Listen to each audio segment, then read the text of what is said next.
Subscribe करिए SSC बाबा channel को और बेल आइकन दबाइए सबसे पहले नए लेक्चर वीडियोस और अपडेट्स देखने के लिए।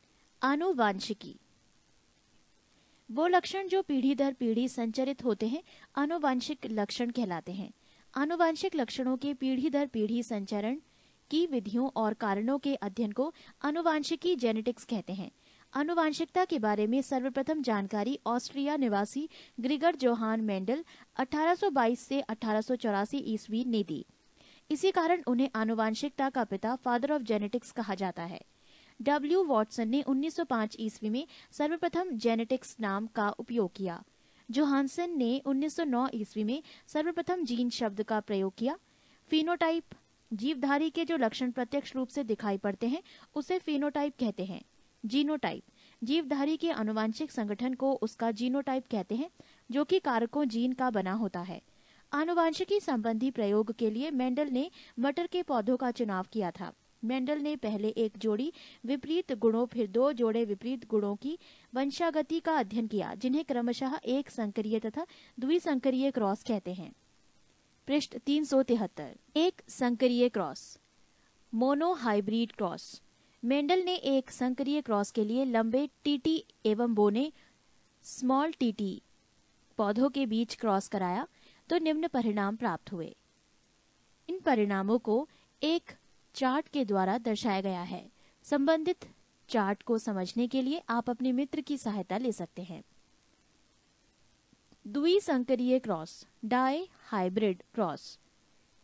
मेंडल ने द्विसंकरीय क्रॉस के लिए गोल तथा पीले बीज RRYY व हरे व झुर्रीदार बीज स्मॉल RRYY से उत्पन्न पौधों को क्रॉस कराया।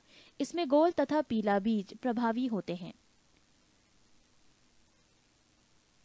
गोल तथा पीला कैपिटल RRYY, तीर RY गैमेट, झुर्रीदार तथा हरा स्मॉल RRYY, तीर RY gamete dot dot dot P1 पैतृक पौधा।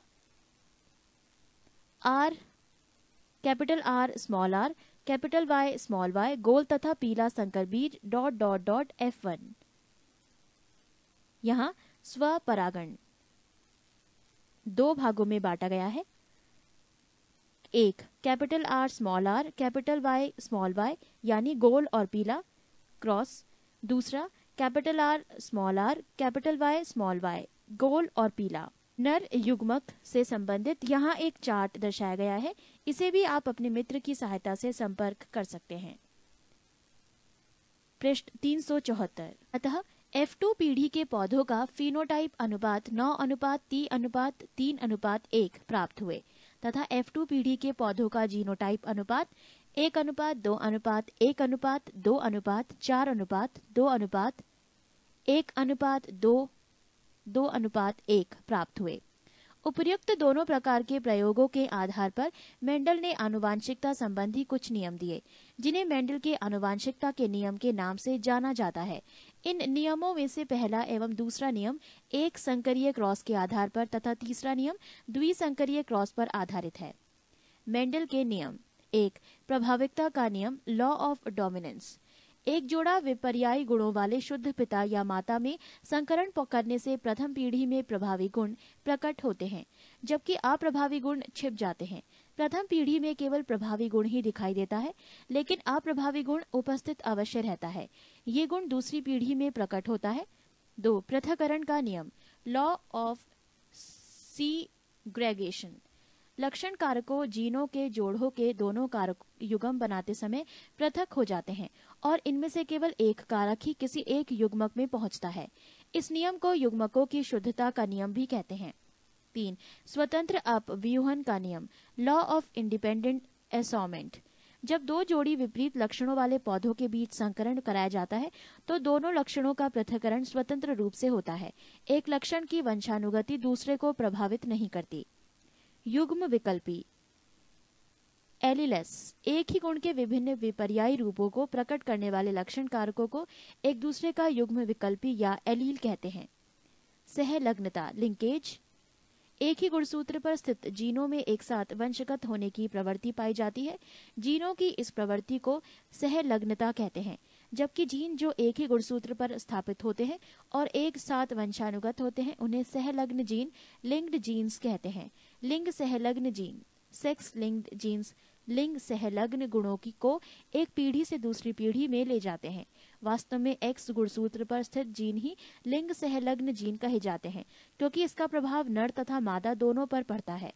लिंग सहलग्नता की सर्वप्रथम विस्तृत व्याख्या मार्गन 1910 ने की थी।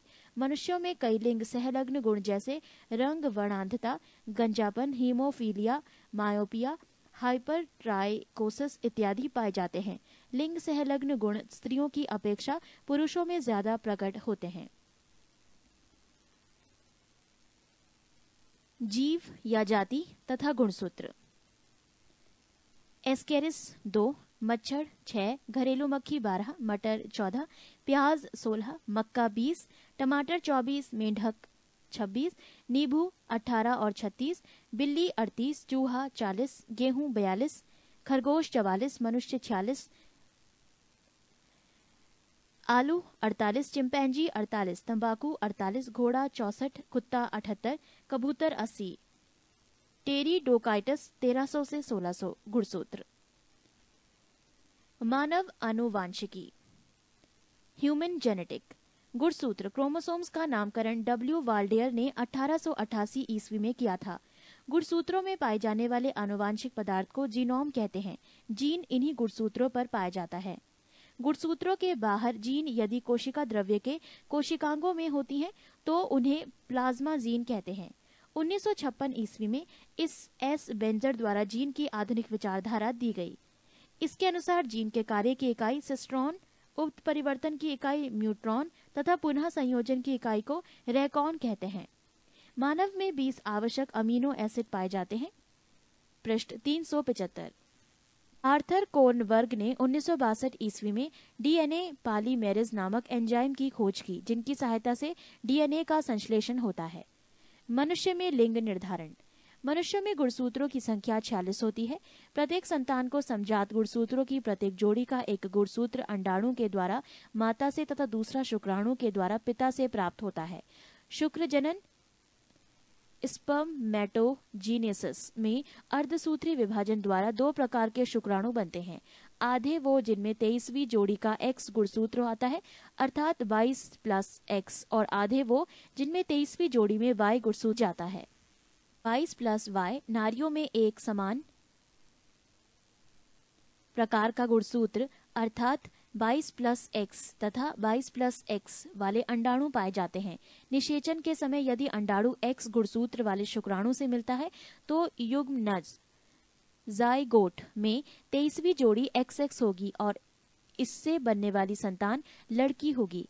इसके विपरीत किसी अंडाणु से Y गुणसूत्र वाला शुक्राणु निषेचित होगा तो XY गुणसूत्र वाला युग्मनज बनेगा तथा संतान लड़का होगा। अतः पुरुष का गुणसूत्र संतान में लिंग निर्धारण के लिए उत्तरदायी है। नोट: परकनली शिशु के मामले में निषेचन परकनली के अंदर होता है।